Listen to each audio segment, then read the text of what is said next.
നമസ്കാരം. യുപോൻ മീഡിയയിലേക്ക് സ്വാഗതം. തിരഞ്ഞെടുപ്പുകൾ അവ ജനാധിപത്യത്തിന്റെ ഉത്സവങ്ങളാണ്. പക്ഷെ നിരന്തരം ഒരു ജനത തിരഞ്ഞെടുപ്പുകൾ അഭിമുഖീകരിക്കേണ്ടി വരുന്ന ഒരു അവസ്ഥ ആലോചിച്ച് നോക്കൂ. ഒരു മടുപ്പിൻ്റെതായിട്ടുള്ള ഒരു അവസ്ഥ വരും. നോട്ടയ്ക്ക് കുത്താൻ നിർബന്ധിതരാകും, അല്ലെങ്കിൽ പോളിംഗ് ഗണ്യമായ രീതിയിൽ കുറയും. തിരഞ്ഞെടുപ്പ് വെറുത്തു പോകുന്നൊരവസ്ഥ. വയനാട്ടുകാർ ഇന്ന് ആ ഒരു അവസ്ഥയിലാണ്. കുറച്ചു മാസം മുമ്പാണ് രാഹുൽ ഗാന്ധി തിരഞ്ഞെടുപ്പിൽ ജയിച്ചത്.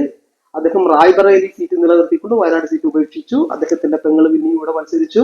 സഹോദരനേക്കാൾ ഭൂരിപക്ഷത്തിൽ വിജയിച്ചു. പക്ഷേ അവരുടെ തിരഞ്ഞെടുപ്പ് വിജയത്തെ ചോദ്യം ചെയ്തുകൊണ്ട് എതിർ സ്ഥാനാർത്ഥിയായ NDAയിലെ നവ്യ ഹരിദാസ് കോടതിയിൽ ഒരു ഹർജി സമർപ്പിച്ചിരിക്കുന്നു. ആ ഹർജിയെ കുറിച്ച് പരിശോധിക്കുമ്പോൾ, പഠിക്കുമ്പോൾ അതിൽ ചില സാങ്കത്യങ്ങളുണ്ട്, ചില വാസ്തവങ്ങളുണ്ട് എന്ന് മനസ്സിലാക്കുന്നതുകൊണ്ട് തന്നെ അവരതിൽ വിജയിക്കുകയും ഈ പ്രിയങ്ക ഗാന്ധിയുടെ തിരഞ്ഞെടുപ്പ് ജയം കോടതി റദ്ദാക്കുവാനാണ് സാധ്യത. അത് കൃത്യമായിട്ട് പറയുകയാണെങ്കിൽ തിരഞ്ഞെടുപ്പ് സമയത്ത് അവർ സമർപ്പിച്ച സത്യവാങ്മൂലത്തിൽ വലിയ പിഴവുകൾ ഉണ്ട് എന്നുള്ളതാണ് വളരെ ഖേദകരമായിട്ടുള്ള ഒരു കാര്യം. കോടതിയിൽ കൃത്യമായി നവ്യ ഹരിദാസിന്റെ അഭിഭാഷകർക്ക് ഇത് വാദിക്കാനും തെളിവ് സമർപ്പിക്കാനും കഴിഞ്ഞാൽ വയനാട്ടുകാർ വീണ്ടും ഒരു തിരഞ്ഞെടുപ്പിനെ അഭിമുഖീകരിക്കേണ്ട അവസ്ഥയാണ്. നമുക്കെന്താ, തന്റെ സത്യവാങ്മൂലത്തിൽ തിരഞ്ഞെടുപ്പ് പത്രികാ സമർപ്പണ വേളയിലെ സത്യവാങ്മൂലത്തിൽ സ്വത്ത് വിവരങ്ങൾ വെളിപ്പെടുത്തിയത് 11.98 കോടി രൂപയുടെ സ്വത്ത് തനിക്കും 37 കോടി 91,47,47,47,472 രൂപയുടെ സ്വത്തുവകകൾ ഭർത്താവ് റോബർട്ട് വദ്രയ്ക്കും ഉണ്ട് എന്നാണ് അവർ പറഞ്ഞത്. ഭർത്താവിന് 10 കോടി രൂപയുടെ ബാധ്യതയും ഉണ്ട്. ഭർത്താവിന്റെ സമ്മാനമായ ഹോണ്ട CBR കാർ തനിക്കുണ്ട്. അതുപോലെ തന്നെ 1.15 കോടി രൂപ, 1,15,00,000 രൂപ വിലമതിക്കുന്ന 4400 ഗ്രാം സ്വർണം കൈവശമുണ്ട്.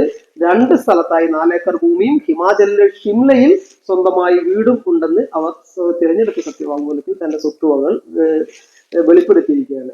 പക്ഷേ 80 കോടി രൂപ ഈ ഇൻകം ടാക്സ് ഡിപ്പാർട്ട്മെന്റിന്റെ ഡിമാൻഡ് നോട്ടീസ് അവർക്ക് ലഭിച്ചിരിക്കുന്നു. അതായത് റോബർട്ട് വദ്രയ്ക്ക്, ഭർത്താവായ റോബർട്ട് വദ്രയ്ക്ക് 80 കോടി രൂപ വിവിധ സ്ഥലങ്ങളിലായി സ്വത്തുവകകൾ ഉള്ളത് മറച്ചു വെച്ചിരിക്കുന്നു എന്നുള്ള ഒരു കുറ്റാരോപണം നമ്മുടെ ഇൻകം ടാക്സ് ഡിപ്പാർട്ട്മെന്റ് ED എല്ലാം ഇദ്ദേഹത്തിന്റെ പേരിൽ ആരോപിക്കുകയും അത് കേസായി മാറി കോടതിക്ക് മുമ്പിൽ വാദങ്ങൾ നടന്നുകൊണ്ടിരിക്കുകയും ചെയ്യുന്നു. Number one, Priyanka Gandhi has declared assets worth about rupees 12 crores. This includes her farmhouse near Shimla, which is worth about 5.5 crores, while Robert Vadra has declared assets worth nearly rupees 66 crores.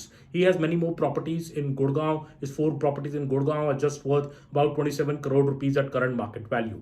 But what is creating a lot of controversy is one particular section in the poll affidavit where the IT liabilities have also been listed out, in which it has been revealed that Robert Vadra last year, in fact, the IT department had passed assessment orders against him in March 2023, reopening his IT returns, which he had filed from 2010 till 2021.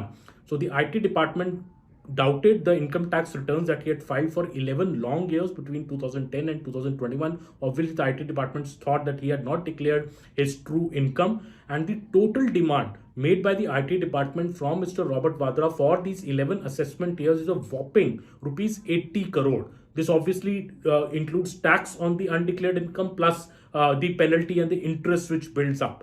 The BJP is now pointing out that when Robert Vadra is worth just 66 crore rupees, how will he pay up 80 crore rupees to the income tax department, which he owes? Robert Vadra issued a statement saying that he's been targeted. This is a diversionary tactic. He's ready to face the IT and the ED or whichever investigating agency comes to him. But the fact remains that Robert Vadra does owe rupees 80 crore to the IT department for 11 assessment years recovery notices which have been issued by the IT department. He has challenged all these notices in a tribunal of the IT department, and his appeals are pending. But this is something that the BJP is now targeting, saying that it seems that Robert Vadra has... enforcement ഡയറക്ടറേറ്റിന്റെ വാദം ഇവയാണ്. ഇംഗ്ലണ്ടിലെ ബ്രയാൻസൺ സ്ക്വയറിൽ 17.7 കോടി രൂപയുടെ സ്വത്തുവകകളും ലണ്ടനിൽ 37.42 കോടി രൂപയുടെ സ്വത്തുക്കളും ഗ്രോസ്നർ ഹിൽ കോർട്ട് എന്ന് പറയുന്ന സ്ഥലത്ത് 46.77 കോടി രൂപയുടെ സ്വത്തുവകകളും അടക്കം 106 കോടി രൂപയുടെ വരുമാനം അദ്ദേഹം മറച്ചു വെച്ചു എന്നുള്ളതാണ്. 80 കോടി രൂപയുടെ ഇൻകം ടാക്സ് ഡിമാൻഡ് റോബർട്ട് വദ്രയ്ക്ക് അതിനുശേഷം ലഭിച്ചു. അത് കോടതിയുടെ മുമ്പിലാണ്.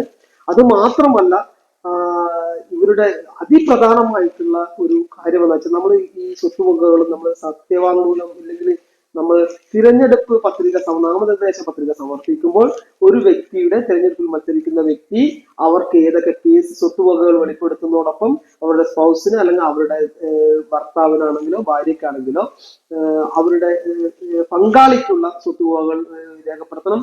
തനിക്ക് ഏതൊക്കെ കേസുകളുണ്ടെന്നും രേഖപ്പെടുത്തണം. പക്ഷേ ഇവിടെ വളരെ വിവാദമായിട്ടുള്ള ഒരു കേസ് പ്രിയങ്ക ഗാന്ധി അവർക്കെതിരെയുള്ള കേസിനെ മറച്ചു വെച്ചിരിക്കുന്നു. അത് നമുക്കറിയാം, നാഷണൽ ഹെറാൾഡ് കേസാണ്. 1500 കോടി രൂപയുടെ സ്വത്തുവകകൾ സ്വന്തമാക്കി, അവിഹിതമായ മാർഗത്തിലൂടെ സ്വന്തമാക്കി എന്ന രീതിയിൽ ഒരു കുടുംബം സ്വന്തമാക്കി എന്നുള്ള രീതിയിൽ ഒരു കേസ് നിലനിൽക്കുന്നുണ്ട്. നാഷണൽ ഹെറാൾഡ് കേസ് എന്നത് സ്വാതന്ത്ര്യ സമര സേനാനികൾ സ്വാതന്ത്ര്യ സമരത്തെ പരിപോഷിപ്പിക്കുവാൻ വേണ്ടി തുടങ്ങിയ ഒരു പത്രസ്ഥാപനമാണ്. ആ പത്രസ്ഥാപനത്തിന്റെ 1500 കോടി രൂപയോളം വിലമതിക്കുന്ന സ്വത്തുകൾ വളഞ്ഞ മാർഗത്തിലൂടെ ഒരു കുടുംബം സ്വന്തമാക്കി എന്നുള്ളൊരു കേസ് നിലനിൽക്കുന്നു. അത് ഈ സ്വാതന്ത്ര്യ സമര സേനാനികളുടെ അനന്തരാവകാശികളായിട്ടുള്ള ചില ആളുകൾ തന്നെയാണ് ഈ കേസുമായി മുന്നോട്ട് വന്നത്. അത് ഇന്ന് കോടതിയുടെ മുന്നിലാണ്.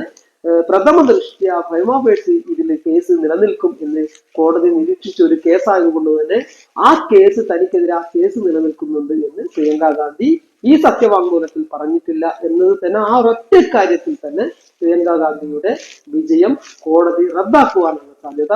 വയനാട്ടുകാരൻ നിരവധി പോരാട്ടങ്ങളിലൂടെ ഒരു വെള്ളക്കാർക്കെതിരെ പോലും പോരാടിയ പാരമ്പര്യമുള്ള തലക്കര ചന്തുവിന്റെ ഇടത്തന കുങ്കന്റെ പഴശ്ശിരാജയുടെ മണ്ണ് പഴശ്ശിരാജയുടെ നാട്ടുകാർക്ക് ഈ തിരഞ്ഞെടുപ്പ് എന്നത് ഒരു ദുരന്തമായി ഒരു ശല്യമായി മാറിയിരിക്കുന്നു എന്നുള്ളതാണ് മനസ്സിലാവുന്നത്. ഇത്തരം കാര്യങ്ങൾ വളരെ അവധാനതയോടുകൂടി നമ്മൾ തിരഞ്ഞെടുക്കപ്പെടേണ്ട ആരാണെന്നും അവരുടെ ബാക്ക്ഗ്രൗണ്ട് എന്താണെന്നും അവര് എപ്രകാരമാണ് ഇവർ പൊതുസമൂഹത്തിൽ സ്വത്തുവകകളും മറ്റ് സുതാര്യതയും കാത്തു സൂക്ഷിക്കുന്നതെന്നുള്ള എല്ലാം മനസ്സിലാക്കിക്കൊണ്ട് വോട്ട് ചെയ്യുമ്പോഴാണ് ജനാധിപത്യം സ്വാർത്ഥകമാകുന്നത്. ഇവിടെ നല്ലത് വരട്ടെ, നന്മകൾ ഉണ്ടാവട്ടെ, ജനാധിപത്യത്തിന്റെ പൂക്കാലം ഇന്ത്യയിൽ എക്കാലവും നിലനിൽക്കട്ടെ എന്ന് മാത്രം ആശംസിച്ചുകൊണ്ട് നിർത്തുന്നു. വന്ദേ മാതരം. നമസ്കാരം.